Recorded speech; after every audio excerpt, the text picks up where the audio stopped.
Sejam bem-vindos a mais um vídeo da Chácara Rica Floresta. Aqui quem fala é o Hugo. E hoje eu vou contar para vocês como eu transformei a minha propriedade, a minha chácara, o meu sítio, de um lugar que me gerava prejuízo, que eu colocava dinheiro, para um lugar que me gera renda, onde eu tiro dinheiro.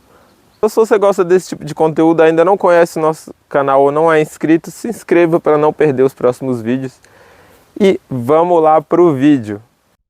Essa mata dá girimo, macaxeira, açaí, feijão.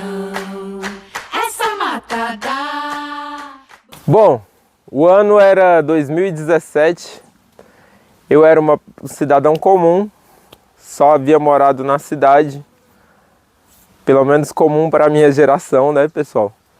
Então tinha contato com algumas fazendas de tios meus, distantes, mas morava na cidade e comecei a querer me mudar para o campo.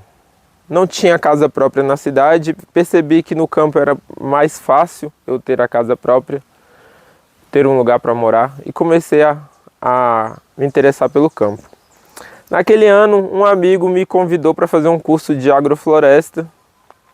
Esse vídeo ele não é só sobre agrofloresta, mas meu processo começou aí. Quando eu conheci a agrofloresta, me encantei por esse método de produção. Começou essa vontade de ir para o campo aumentar, né?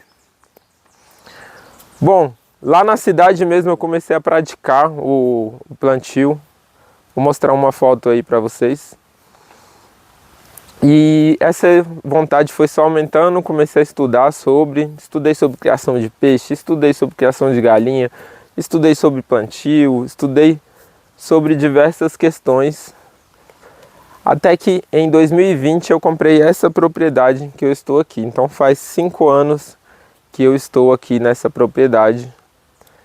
Esse limão aqui, ele tem por volta de 4 anos e pouquinho. É o pé de limão mais antigo. E vocês veem que eu já estou colhendo muitos frutos dele. Olha o tamanho que tá os frutos. Aqui ele está bem carregado. Mas a história não é tão simples assim, né, pessoal? Então eu vou contar para vocês um pouquinho de cada passo que eu fiz aqui, meus erros, meus acertos, para chegar aonde eu cheguei, né? Então, pessoal, aqui é a entrada aqui da chácara, e foi logo aqui à esquerda o primeiro plantio que a gente fez aqui, depois de se mudar para a chácara. Foi um plantio com uma ideia de subsistência, a gente produzia o nosso próprio alimento, então a gente plantou ele bem diversificado, né? Porque a gente não vai comer uma coisa só. Então eu tenho um pé de abacate lá na frente, tenho um pé de goiaba, outro pé de abacate, pé de manga, banana, cajá, tudo na mesma linha, porque o intuito aqui não era comercial, e sim de subsistência, e ver se essas variedades iriam bem aqui na nossa região. Então eu paguei um trator, o trator abriu esses canteiros aqui tudo, eu aluguei o trator lá em 2020, e ele abriu até lá no final. Então pensa só, uma pessoa inexperiente pegou e pum, abriu aqui mais de 1000 metros de canteiro. Dá, sei lá, uns 40 canteiros. E como toda pessoa inexperiente, estava passando muita dificuldade para plantar isso aqui, pessoal. Então o que eu trabalhava na cidade de carteira assinada, então eu plantava um canteiro desse por semana, demorava muito. Hoje em dia eu fico pensando como que mudou a situação, né? Mas a gente foi plantando, fazendo nossos testes aqui, e no início a gente entrava com hortaliça aqui e ficavam as frutas. E a hortaliça, rapidamente eu percebi que eu não ia conseguir viabilizar. Primeiro porque eu trabalhava de carteira assinada, não tinha tempo para ficar colhendo de madrugada, ter ponto em feira, vender essa hortaliça. Então rapidamente aqui, quando chegou nesse terceiro canteiro aqui, eu desisti da hortaliça. Mas até aí estava só botando dinheiro aqui E era mais um hobby, um aprendizado do que uma produção, né?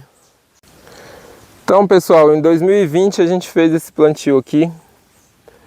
Ele parece ser mais novo que outros plantios porque ele realmente não se desenvolveu bem. À época eu não tinha tanto conhecimento, essa era uma área com muita formiga. Muita formiga, era muito difícil. Nossa produção é orgânica. E as formigas comiam tudo que a gente plantava aqui. Chegou ao ponto de eu plantar abacaxi aqui porque eu sabia que elas tinham mais dificuldade de cortar as folhas de abacaxi. Então aqui foi muita luta, essa área aqui, e pouquíssimo retorno. A gente não ganhou dinheiro aqui, nessa área.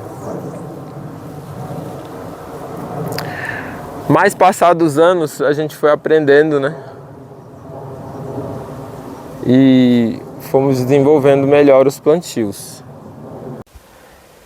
Então, pessoal, entrar no ano de 2021, eu tive um reforço aqui na chácara. Um amigo veio fazer umas diárias aqui comigo, ficou um bom tempo fazendo diárias comigo. E a gente plantou essa área aqui. A essa área a gente já chegou com mamão. E foi aí que veio a surpresa do mamão. Que a gente viu que o mamão produzia bem aqui. A gente conseguiu mamão de boa qualidade, não é igual ao Nordeste. Produzir aqui mamão não é igual ao Nordeste. O Nordeste é muito melhor para produzir fruta em geral. Principalmente essas frutas que gostam de calor. Mas a gente conseguia produzir bem e a gente está do lado aqui da cidade. Ao invés de trazer lá do Nordeste a fruta, a pessoa comprava direto da gente. E isso foi a minha primeira sacada aí em relação ao plantio. Só que essa área a gente também, esse colega, esse amigo meu, pediu para a gente tentar de novo hortaliça. E a gente tentou hortaliça. Só que pela minha falta de experiência, ele nem sempre estava aqui, o plantio não deu bom de hortaliça. Deu bom o resto, mas a hortaliça não ficou do jeito que tinha que ficar. A gente acabou perdendo muito aqui. Então, pessoal, nessa época, a área até ficou bem bonita, mas o custo dela foi muito alto, tanto de insumos para se plantar hortaliça, quanto de mão de obra. Quando eu coloquei no papel, calculei, eu vi que deu um prejuízo razoável essa área aqui. Principalmente no começo, né? Com o passar dos anos foi produzindo as frutas e ela foi melhorando o resultado dela. Mas ainda assim, estava longe do que eu queria chegar. Então vou mostrar para vocês como é que está essa área hoje. Hoje a gente tem os pés de limão. Eles estão começando a produzir. Estão com 3 anos, né, pessoal? Normal que eles não estejam produzindo ainda.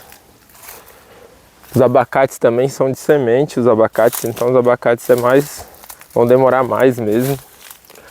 Mas estão bonitos.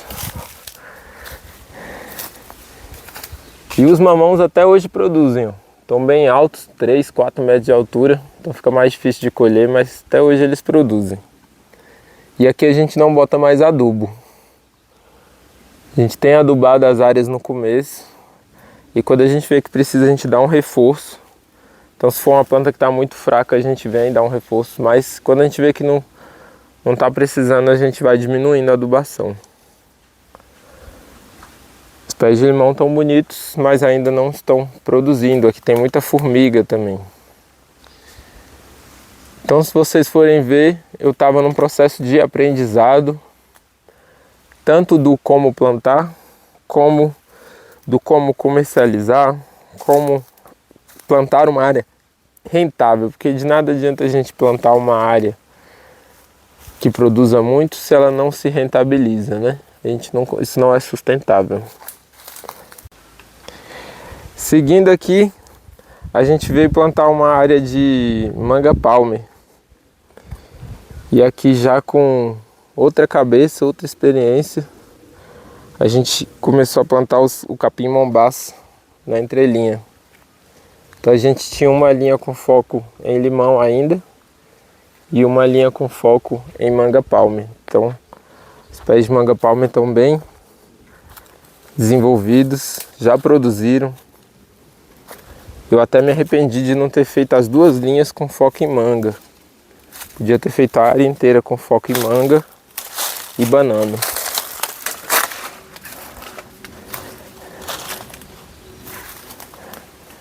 Então essa área aqui já é o contrário. Ela tem pouco custo de manejo. A gente só vem, roça ela, roça o capim cobre a área e pronto. Então mesmo que ela não tenha tanta receita, o fato dela ter pouco custo viabiliza ela. Então para áreas maiores esse modelo aqui é bem interessante.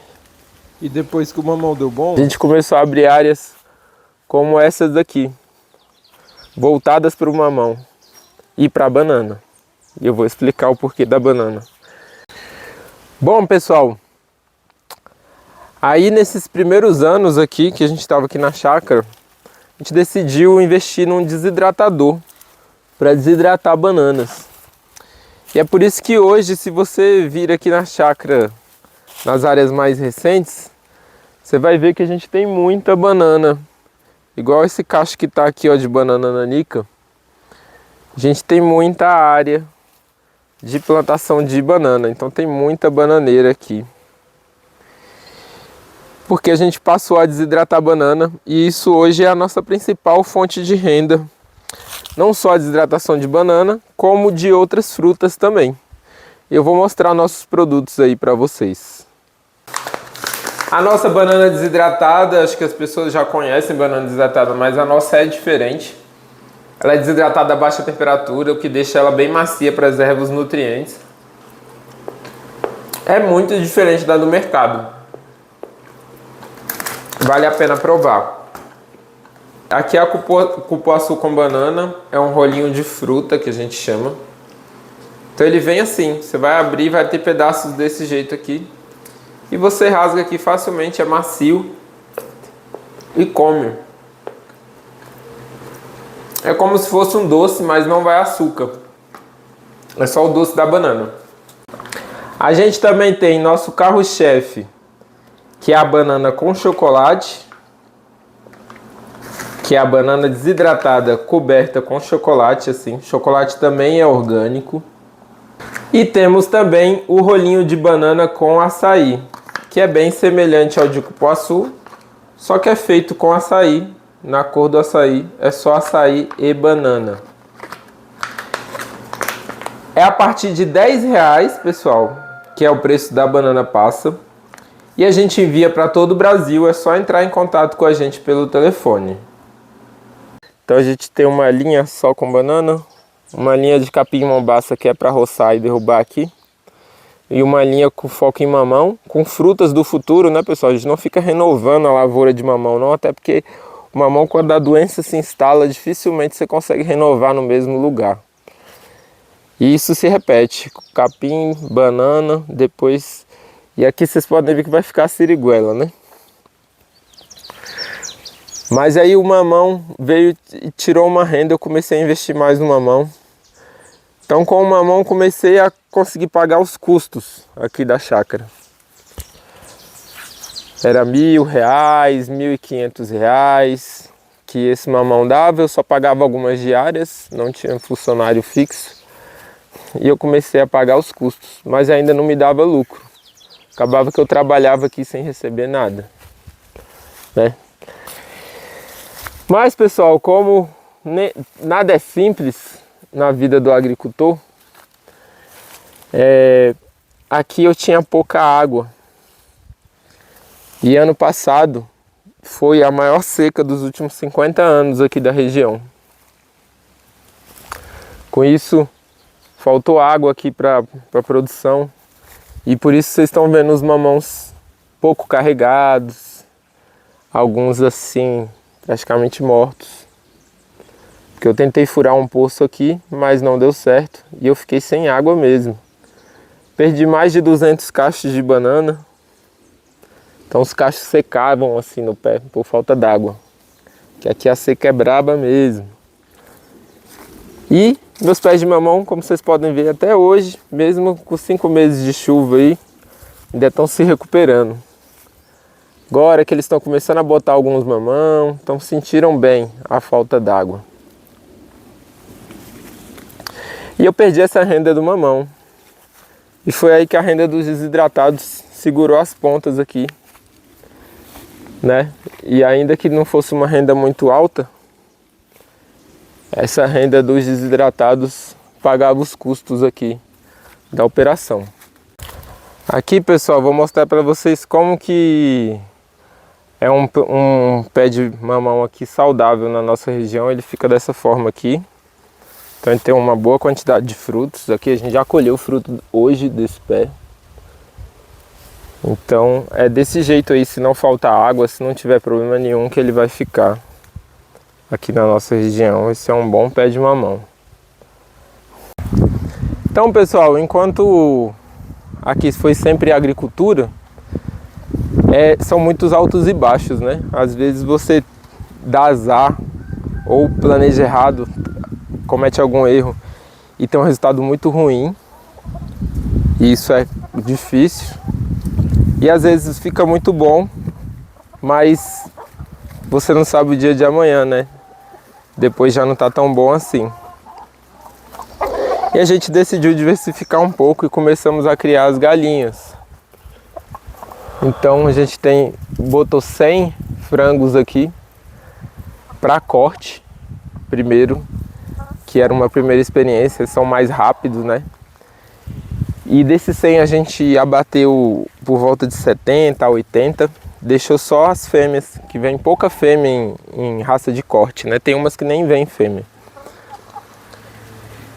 E foi muito bom, foi mais uma fonte de renda importantíssima para a gente conseguir aqui ficar no positivo. Foi vendendo frango caipira para os conhecidos e tudo mais, foram só esses 70, né? Mas cada frango caipira a 60, 70 reais, então dá um valor bom. E eu gostei tanto da experiência que eu deixei as fêmeas para botar ovo. Tem umas 20 e poucas fêmeas aqui. Eu vou mostrar ali para vocês. Ó, são todas fêmeas essas. A gente deixou 3 galos para caso a gente queira reproduzir. E para os galos às vezes também proteger as fêmeas, né? Então esse aqui é o nosso galinheiro. A gente está em reforma, então aqui tem um pouco de entulho porque a gente está quebrando ali. A cama deles aqui é toda de pó de serragem, então a gente não gastou nada. O pessoal costuma comprar palha de arroz. Eu não acho que é viável você ficar gastando dinheiro com a cama, não. Só se for muito barato, que não é o caso aqui. E ali estão os ninhos onde elas põem os ovos. Certo? Ó, aqui é um galo.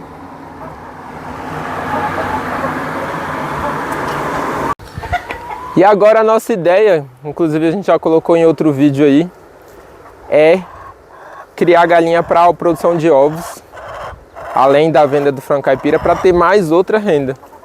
Então, pessoal, eu acho que o ensinamento que eu aprendi assim melhor foi: esteja sempre à procura de novas soluções aí para você ir complementando a renda da sua chácara. Não desista. Se você gosta disso, persista. Que essa é a vantagem de fazer algo que a gente gosta, que a gente não está fazendo só por dinheiro. Então, ainda que não dê dinheiro, a gente pode insistir, persistir e fazer com que isso venha a ser rentável, como está ficando aqui no meu caso. Já ficou e eu espero manter isso e vou continuar aqui em busca dessa rentabilidade maior para a gente poder expandir esse tipo de agricultura, expandir esse tipo de criação animal aqui, certo? Muito obrigado por assistir mais esse vídeo e até o próximo vídeo. Valeu!